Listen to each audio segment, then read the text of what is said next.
Si vous cherchez une activité à la fois ludique, familiale et culturelle, direction l'Alsace, au cœur du massif vosgien. Oui, là-bas se dresse le château de Haut-Königsbourg, forteresse médiévale construite au XIIe siècle puis restaurée sous l'Empire allemand pendant la Seconde Guerre mondiale. Une plongée dans le Moyen-Âge racontée pour Europe 1 par notre correspondant dans le Grand Est, Noé Chaillot.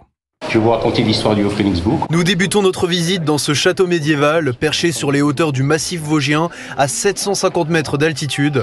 Bertrand, notre guide, nous accueille dans la salle des fêtes, conçue par un architecte allemand au début du XXe siècle. Le mur au-dessus de vous, on voit des soldats qui sortent de la forêt, des chevaliers, sous le regard des dames de la cour. Thomas, en vacances en Alsace, est fasciné par le décor. Les peintures sont vraiment très très belles. Toutes les batailles, voir comment c'était fait à l'époque. Nous poursuivons nos découvertes dans la salle d'armes où les soldats s'équipaient avant chaque combat. Sur le râtelier là, vous avez épée à une main, épée à deux mains. Laura, 10 ans, est impressionnée. Pour ce qui m'a marqué, la salle d'armes vraiment. Les tout premiers fusils, si on peut dire, ils sont vraiment énormes. Nous sommes à présent sur les remparts de la forteresse, donnant une vue panoramique sur la vallée d'Alsace avec la ville de Sélestat.